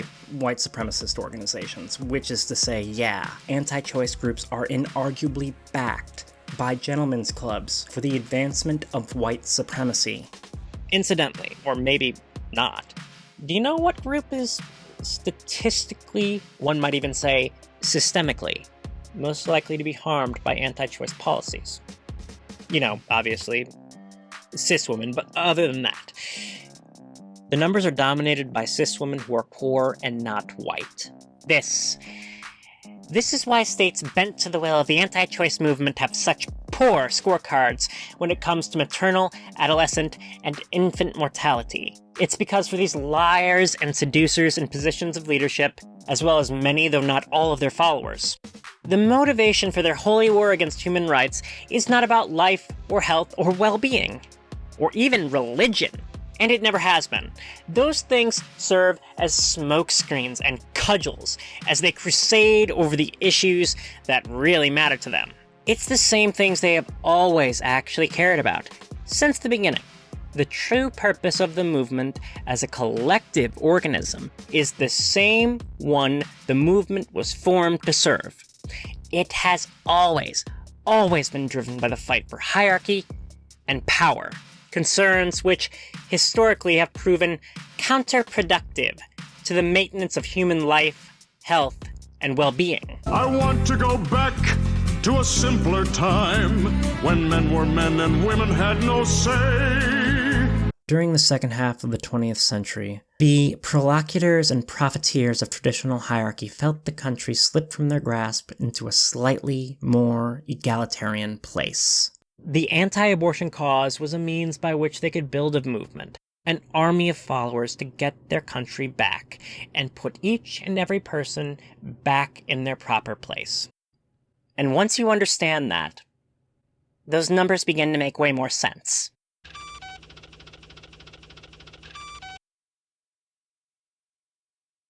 Throughout the Alien trilogy, there are a set of characters who I find to be variations on the same theme. Think of them as xeno-agents. Characters whose actions assist the Xenomorphs, or in the case of Cube's Francis Aaron, behavior that could have assisted the Xenomorphs. What makes this reoccurring role in each film so fascinating to me is the wide spectrum their motivations exist on. The Eichmannesque, the avaricious, the fanatical, but Aaron is in many ways the one I find most interesting. He is not seeking to aid the aliens, nor is he seeking to benefit himself in any way other than remaining alive, and he's not trying to throw anyone else on the train tracks to prolong his life, and yet, as a type of personality in the larger context of what we're actually talking about, he is in some ways the most dangerous of all, because his is the easiest path to becoming an agent. All it requires is that he be as deluded as Gallic, though the nature of that delusion is in many ways utterly opposed to Gallic's fanaticism. Aaron has totally deluded himself about the nature of the system he is existing inside of, and his role in it. Aaron wants to do as the company tells him, which on the surface doesn't appear to be anything too bad. There's no request for any overt betrayal or real violence. All he has to do is nothing. Just wait. Maintain the status quo. With the dragon contained, he feels safe. He thinks things will be okay, that things will take care of themselves because the cavalry is coming, and he earnestly believes they will help. He's done enough, been through enough already. Things will be okay. If he and everyone else just waits, why risk himself? Things will be okay. The right people will take care of everything, make things better. They certainly won't make things worse. And he's partially correct. The cavalry is coming, and they will help. We've had 2.5 films in which the company has proven that they are the Xenomorph's greatest supporters. All other considerations, including human life, are unimportant. Ripley and the prisoners can assume the company will not save them, but it will take care of them, and it's going to go that way whether the company achieves its prize or not. They have seen too much. That false sense of safety, that idea that waiting is the good option, that you're not on the chopping block just because you're not the immediate target, that you don't need to fight. That's all a delusion, and Aaron is dangerous because he nearly manages to pass this passivity to others when they most need to act together. If he had done so successfully, there's a good chance the company would have gotten an alien queen back to Earth, and they'd all still be confined to some unmarked mass grave or decorating the ash bin of some space-age incinerator. It is difficult for me to imagine that anyone who's gotten this far into this video needs to hear what I'm about to say. I'm not trying to insult anyone's intelligence, but I also can't risk losing the opportunity to tell one person who needs to hear it, so please bear with me. Do you feel safe? Perhaps because you yourself do not have a uterus or you don't care about people who do. Or perhaps it's because you and your loved ones are living in a place where state laws are currently protecting the right to an abortion. And you think people can go out of state or they can move because, after all, even the opponents of abortion rights say states' rights. There's a bunch wrong with that, but just for starters, really? Do you really think this stops here? Do you really think it stops with abortion? There are certain rights, the right to bodily autonomy being one of them, that if you can undo the agreement that creates the right, then all the rest of your rights become up for exceptions, up for grabs. If carriers and potential carriers do not have a guarantee to bodily autonomy, neither do non-carriers. There are several means by which they could implement a national abortion ban if they ever gained enough power, and it is very possible they could gain it soon. Furthermore, why would they stop? They've been working at this for decades, and they finally got what they wanted. This smaller starter goal anyway. The removal of abortion rights have always been part of a larger project, a means to a bigger end. What could be next, once they finally have a total ban in place? Certain medications, contraceptives, ways of expression, who to marry based on gender. Those are all actually already in the talking phase. Then after that, maybe who to marry based on race? Or the ability to walk off work? Since we've established that it's not now nor ever really been about life, and looking at what God in the Bible is actually into, one might wonder if the eventual end of the line might be no abortions for some people and forced abortions for others, based on certain characteristics, certain types of people, whether those people consent or not. Not that anybody is talking about that, though. I mean, they weren't talking about no exception abortion bans a few years ago. After all, that would be madness. It's all up for grabs now. And they will take it all if they can, because this isn't about life. It's about power. They have a particular vision of what the United States should be, and they have been slouching towards it for a very long time. The alien is fully grown. It is loose. And we're all on the Nostromo now. Even if you don't have a uterus and you care for no one else, this affects you. It's just maybe the drone hasn't gotten around to snatching you up and cocooning you in a wall yet. But I promise, given time, your turn will come.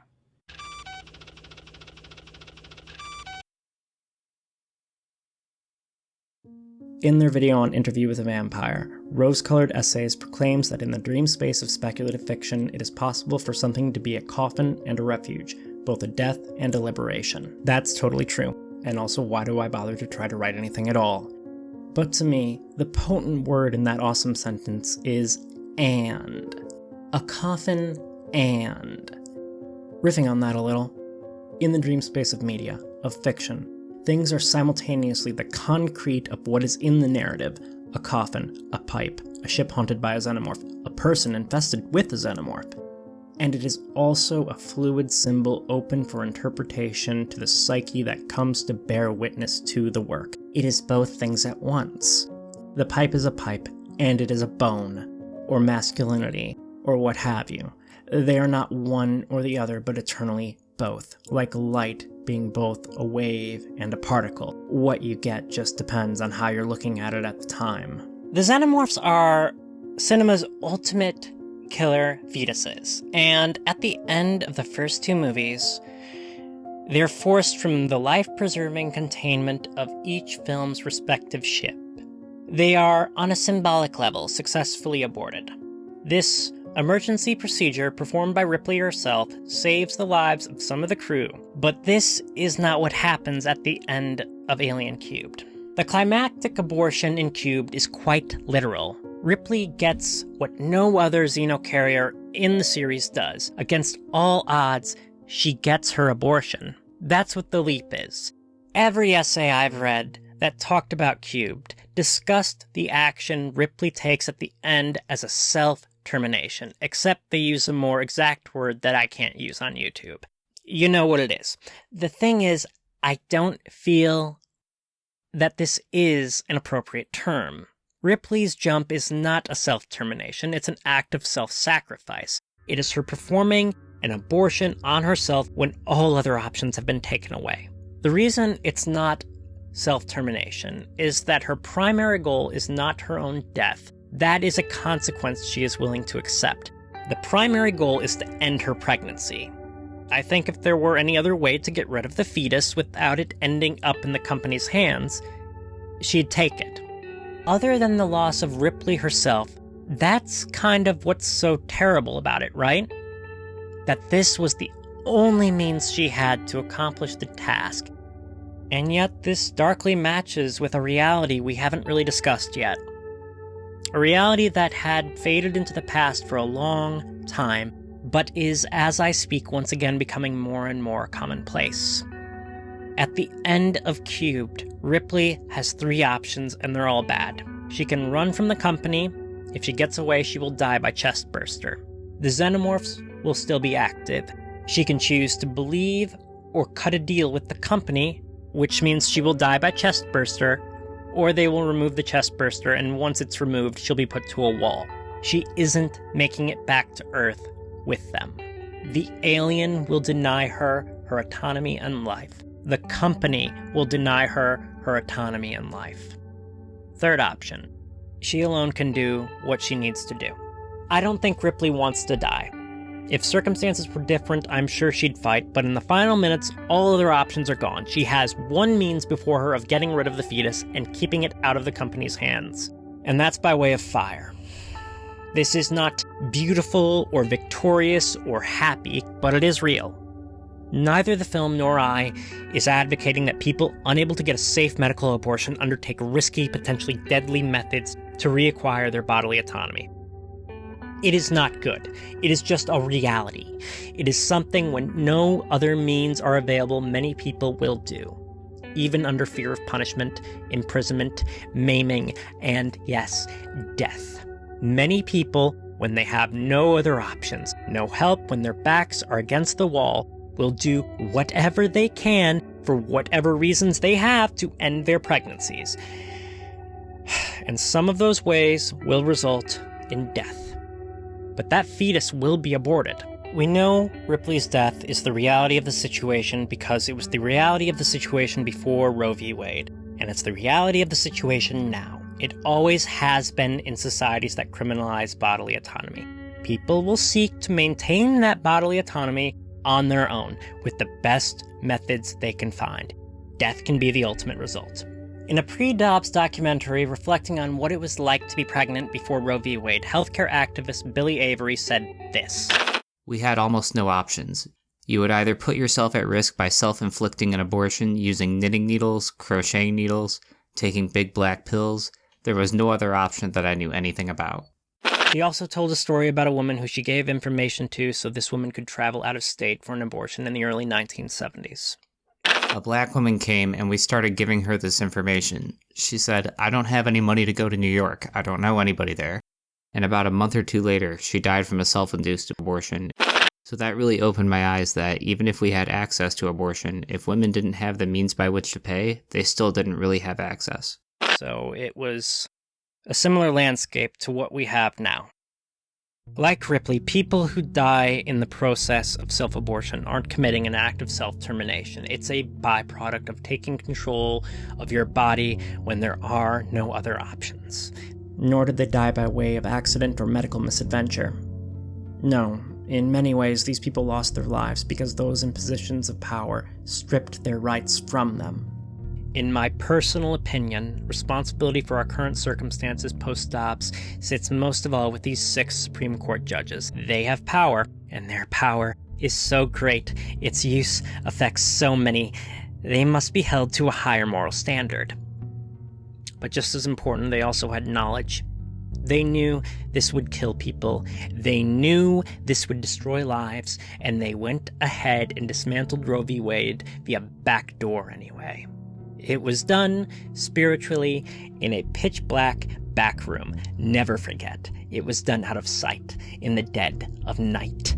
Great power and knowledge. With those 2 factors taken together, and with their power used so shamefully, they should be considered personally responsible for every person who dies as a result of not being able to get the health care that should be their right. If nothing else, that is how these 6 should be remembered. Their actions are a betrayal worthy of the lowest icy depths of Dante's hell. Though that is not to say they are the only parties responsible for the suffering that is occurring. The thought leaders who have headed and continue to head the crusade to end reproductive autonomy knew that the true purpose of the movement was not the preservation of life. Its purpose was to force people back into what they feel is others' properly assigned places. To them, it is some people's assigned place to reproduce whether they like it or not. Whether or not this change in laws kills people. And I can definitely say they knew it would kill people because many of them are old enough to remember a time before Roe. They know and they don't care because they have a narrow, single-minded view of what the world should be and the ways certain people should live within it, if at all. To them, people are objects. Building blocks, not individuals, but materials with which the world they desire can be constructed. Huh. It's kind of similar to Xenomorphs when you think about it, actually.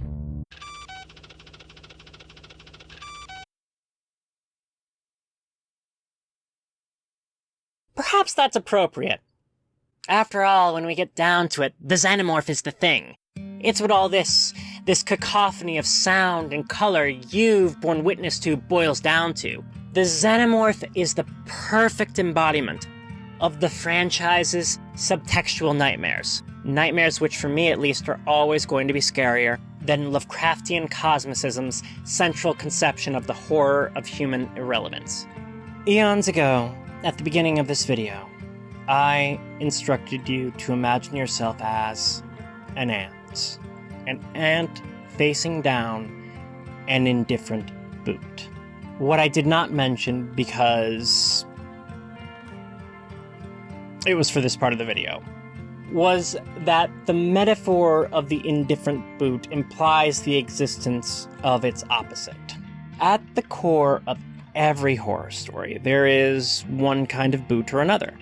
Like my own growing collection of boots, they are legion in variety, but they can all be boiled down into one of a few, often overlapping classifications, and they are usually, though not always, most directly personified by, for lack of a better term, a monster. The Xenomorph is the representative of the boot at the core of the Alien films, unlike the great old ones who are an indifferent boot. The Xenomorph is of what we might call the malignant variety, boots of ill intent. Like Dracula. Spoiler time, my freaky darlings. You've probably heedlessly stepped upon a bug and walked on, never knowing of the life you ended. Indifferent and unknowing. Congratulations, you started as the ant and now you're here. But let's be honest with each other, we can do that. You've sat this far into this, you can trust me. You and me and most people have likely at some point intentionally smashed an ant. Not on a whim. Not an automatic response like slapping a mosquito when it bites you or brushing away a fly. No, at some point you've taken the trouble. There's the ant. You've seen it, considered it, closed the distance, and crushed it. For a moment, that ant catches the eye and it actually takes on some importance of some kind, even if only as a target to remove it from your home. For a limited period, that ant has significance, a role it is playing in your world. I'm not here to guilt anyone about it. I've just seen plenty of people do it. And when I was a child, so did I. Just take your spiders outside. They're good for the environment. Or, if you're scared of them, no shame, ask someone to do it for you. A lot has happened in the almost half-century between now and when the first Alien film was released, but as far as I'm aware, we have suffered 0 cases of human civilization being dashed into nothing by an uncaring universe, and 0 cases of people collapsing when they realize our place in the universe, and many, many more people have realized just how small we are.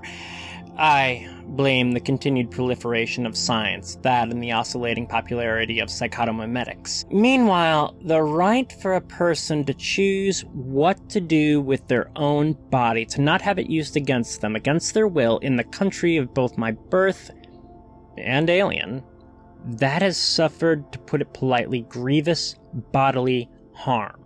Call me plebeian. Call me basic, but while philosophically interesting and certainly entertaining, I've never been able to actually experience the dread Howie felt at the idea of the indifferent boot. The malignant boot has always been scarier, and the reason why is simple. The indifferent boot's nature is that if it notices you exist at all, it still doesn't give a about you, and thus it might step on you, or it might step on by. The terrible thing, according to cosmicism, is that we don't matter. But to the malignant boot, we do. We do matter. The malignant boot is looking for you, looking to stomp you. It's going out of its way to do so. In fact, it may have no other purpose, nor pleasure, nor motive than to pulverize you and those you love. It cares. And because it cares, it's never going to just move on. It's not going to stop or leave you alone on its own, just like the Xenomorph. The Xenomorph, malignant boot of the pro-life, fundinatal, anti-choice, compulsory birth variety, all to the goal of achieving absolute dominion over all other life. Zauer's Blut über alles. Xenomorphs see human beings. They may not care about what we want, how we think or feel, but They notice us. They have plans for us. We are useful to them, valuable.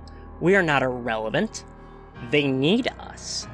They will not stop until we've served our purpose and are all used up. It is our place, and if we won't go into it happily, they will take us and put us in it by force. Xenomorphs are a malignant boot, and as such, they resonate with the realities that keep me up at night, that often make waking itself and glancing at the screen of my phone its own nightmare. So, it's not that a more ethereal thematic focus in fiction is without merit.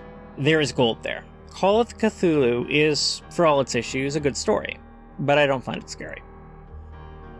Because for me personally, when presented alone without a dancing partner, the horror of mankind's irrelevance to the cosmos, our smallness, our impermanence, our ephemerality, those ideas which sit centrally in the horror of Lovecraft's work, they are often a kind of interesting, non-applicable, philosophical musing. A comforting distraction from the newspaper page, from the fact that there are people in power trying very, very hard to make sure the future of humanity is one where their malignant boot is stomping on the human face forever. The alien films and their concerns, their horror, could never serve as comforting distractions for me. Within that flickering celluloid labyrinth is a terrifying and necessary reminder of a material reality, one that can kick in people's doors and destroy their lives. Thus, that fear gnaws at me, even after the credits roll, and it's only grown more powerful as I've watched the warning of these films come to pass. But that could just be me. I mean, yeah, I get it. There's a good chance that humans will go extinct someday. We are a blink in the history of the cosmos. Man so puny, the universe so big. And if there are no gods of any kind, then nothing will notice, much less weep for our passing. And if there are gods of some kind, they still may not notice, much less weep for our passing. That makes me a little sad, but not very scared. It's not that it couldn't happen in my lifetime, but the question is how. We could be hit by an asteroid or something like that, sure, but all the evidence I see looking at history and the current global temperature is that asteroid better hit the turbo booster, because we're more likely to do it to ourselves, and in the meantime, in between time, there's the question of what we do to each other. That makes me very sad and more than a little afraid. The things that we do to each other. On another note, while we've been talking about which boot is scarier, the fact is most of the really great, really scary works of cosmic horror are the ones that include both boots, and get them dancing together, where the cosmicism acts as a background or an enhancement to something more material, something more human, as I would argue is the case with Lovecraft's Thing on the Doorstep, and to one degree or another, depending on the entry, the Alien films. Actually, in my very unpopular opinion, one of the best examples of this, where the boots don't just dance but all out waltz together, the perfect malignant boot for the indifferent partner, where they're so well matched I can't tell where the human reality ends and the cosmic begins. Prometheus. My point is not that one theme or idea or work here is superior to the others. My point is about the reason one scares me and the other does not. Not that you have to watch the Alien films the way I do, or interpret them as I do. They can just be monster movies about space truckers and marines and such, but the important thing about my interpretation is that it makes them scarier to me, and it helps me win an argument. For you see, that's what this video is actually all about. This never-ending bombardment of information on abortion rights, it's just fodder in a debate I've been having with an author who did not know me, and who was laying down in his grave long before I was born. But those facts are not going to stop me. Howard, love. In summary, the devil who sees you, who is looking for you, who has goals and plans for you, is always going to be scarier than the one who can't even be bothered to be aware of you. I eagerly await your rebuttal and assume that if you don't respond, you know I'm right. Now, As I mentioned, this was all actually about me winning my debate. But because it came up in the research, here's how people can help with the current reproductive rights catastrophe. I'm pulling directly from a list by the Center for Reproductive Rights. You can find it in the description. Donate to those in need of an abortion and to independent clinics. Protest. Speak to anyone not in the know about why abortion rights are important for everyone. If you live in the US, citizen or not, learn about the laws in the state you live in. Find out where your elected officials stand on abortion rights. Demand they protect people's rights to their bodies. Vote for pro-choice candidates.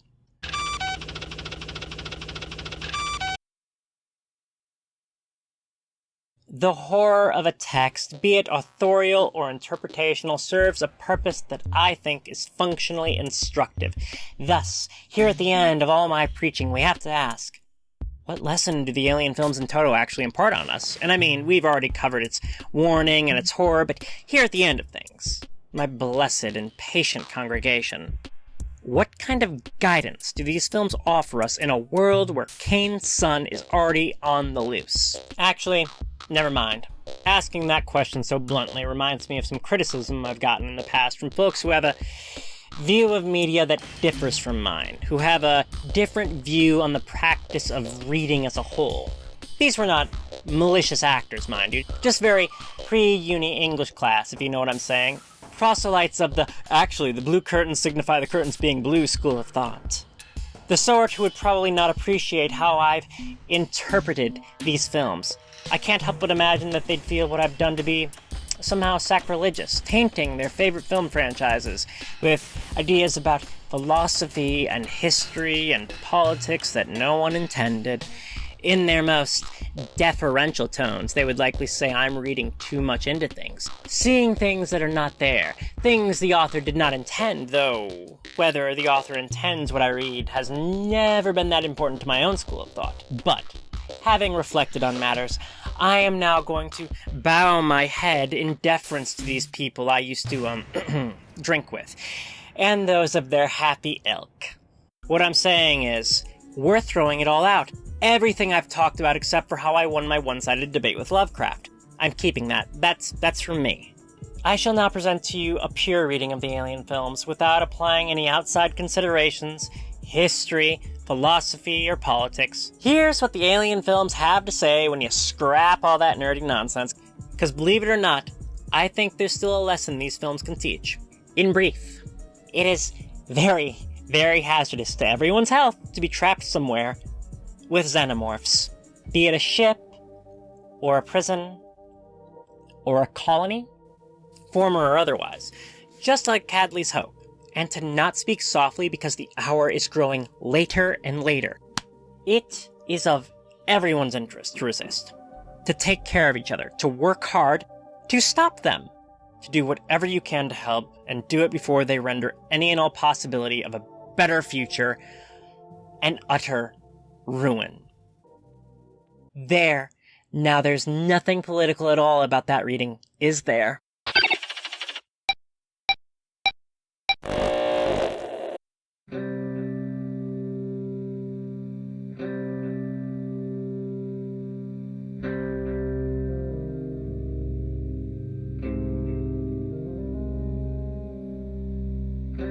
Hi, thank you for watching this far, and welcome to the postscript. Now might be a good time to comment, like, share, and subscribe for more if you haven't yet and possess the inclination. I want to take this time to thank my mom, the Nebula System, and Purple for taking care of me while I worked on what was probably the most difficult project I've ever done during a very difficult year, so yeah, thank you so much, you're all the best. I also want to thank Helena for doing the awesome thumbnail. You should all check out her work on Tumblr. She does beautiful Signalis fan art. Links are in the description. I hope this video pleased you, Helena. Also in the description is a link to a document with the list of my sources, along with a few other materials for your perusal. And with that, I guess I'll cap this off with a celebratory salute suitable to the season. Happy Halloween! I'm going to go find a party, hopefully with at least another 21 alien heads.